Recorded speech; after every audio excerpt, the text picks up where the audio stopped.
বাঁকুড়া ইউনিভার্সিটির 4 বছরের under graduate কোর্সের প্রথম সেমিস্টারের ছাত্রছাত্রীদের জন্য আমাদের আজকের এই স্পেশাল ভিডিও।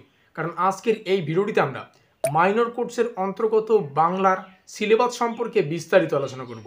সিলেবাসের অন্তর্গত কোন কোন বিষয়গুলি ঠিক কিভাবে পড়তে হবে বিস্তারিত জানতে ভিডিওটি সম্পূর্ণ দেখতে হবে। আর হ্যাঁ, আরও একটা বিষয়, তোমরা চাইলে আমাদের সাজেশনটি সরাসরি পেতে পারো হোয়াটসঅ্যাপ গ্রুপের মাধ্যমে।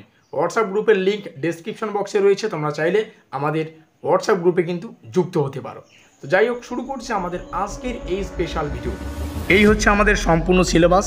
প্রথম সেমিস্টারের মাইনর কোর্সের অন্তর্গত বাংলার সিলেবাসের টাইটেলটা আমরা এখানে দেখতে পাচ্ছি। টাইটেলটা হচ্ছে প্রাচীন ও মধ্যযুগের বাংলা সাহিত্যের ইতিহাস। এটা আমাদের সম্পূর্ণ সিলেবাসের টাইটেল। আর আমরা এখানে দেখতে পাচ্ছি আমাদের সম্পূর্ণ মাইনর কোর্সের কোর্স কোড। শুরুতেই জানিয়ে রাখি, এই সিলেবাস থেকে আমরা 100% কমনযোগ্য প্রশ্ন এবং উত্তরগুলিকে আমরা আমাদের পেইড নোটসের আওতায় করেছি। যে সমস্ত ছাত্রছাত্রী জানো না, তোমাদের সুবিধার্থে জানিয়ে রাখি, বাঁকুড়া ইউনিভার্সিটির প্রত্যেকটা সেমিস্টারের জন্য আমরা কিন্তু পেইড নোটসের ব্যবস্থা করি, এর আগেও করেছি।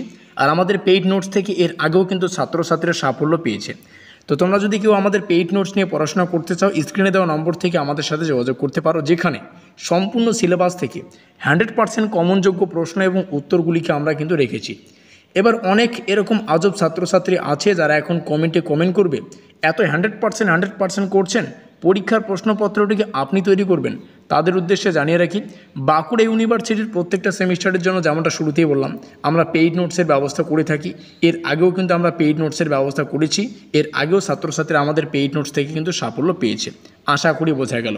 তো যাই হোক, সিলেবাসটা আলোচনা করছি, সঙ্গে সিলেবাসের অন্তর্গত কোন কোন টপিকগুলো কীভাবে পড়তে হবে সেটাও কিন্তু এক্সপ্লেন করে দেব। আমাদের সিলেবাসের সর্বমোট 4খানা অধ্যায় বা 4খানা একক আছে। একক 1 যদি আমরা দেখি, এখান থেকে পড়তে হচ্ছে বাংলা সাহিত্যের সূচনা থেকে 14শ শতাব্দী পর্যন্ত, মোস্ট ইম্পর্টেন্ট। এখান থেকে তোমাদের যুগ বিভাগ পড়তে হবে, প্রাচীন যুগ রয়েছে, মধ্যযুগ রয়েছে, সেই যুগ বিভাগটা স্পেশালি পড়তে হচ্ছে। একক 2তে আসলে আমরা দেখতে পাচ্ছি প্রধান একটা কনসেপ্ট আছে, সেটা হচ্ছে মঙ্গল কাব্য। মঙ্গল কাব্যের অনেকগুলো খণ্ড রয়েছে, তার মধ্যে মনসা মঙ্গল মোস্ট ইম্পর্টেন্ট, ধর্মমঙ্গল, শিবায়ন এবং চণ্ডীমঙ্গল অনেকগুলো পার্ট রয়েছে। তবে মনসা মঙ্গল, সেই সঙ্গে চণ্ডীমঙ্গল এবং শিবায়ন, এই 3টা পার্ট মোস্ট ইম্পর্টেন্ট। অন স্ক্রিনে তোমাদের সামনে উপস্থাপন করলাম। আর তোমাদের সুবিধার্থে জানিয়ে রাখি, আমরা যে পেইড নোটসটা তোমাদেরকে প্রোভাইডেড করব সেটা 2 টাইপের হবে, প্রথম এবং দ্বিতীয়। 2 টাইপ কীরকম, মানে তোমরা পেমেন্ট করলেই পেমেন্ট করার 1 মিনিটের মধ্যে সম্পূর্ণ নোটপত্র পেয়ে যাবে। 2টো নোটপত্র তোমরা পাবে 2 টাইপের। প্রথম টাইপে যেখানে ডাইরেক্টলি কিছু মোস্ট ইম্পর্টেন্ট বাছাই করা প্রশ্ন এবং উত্তর পাবে, অর্থাৎ একদম প্রশ্ন এবং উত্তর।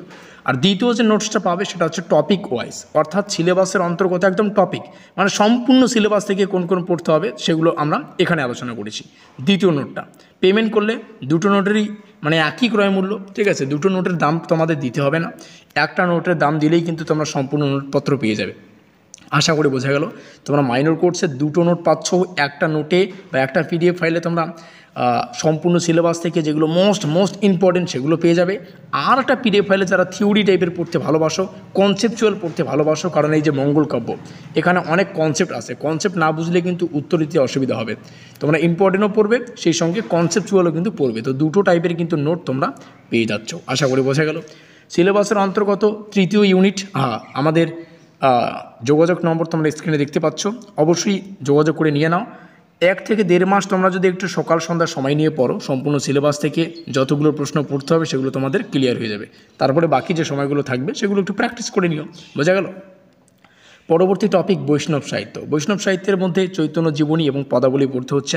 শান্ত পদাবলী মোস্ট ইম্পর্টেন্ট, এই শান্ত পদাবলী থেকে প্রশ্ন আসার সম্ভাবনা প্রবল। বৈষ্ণব এগুলো থেকেও আসবে।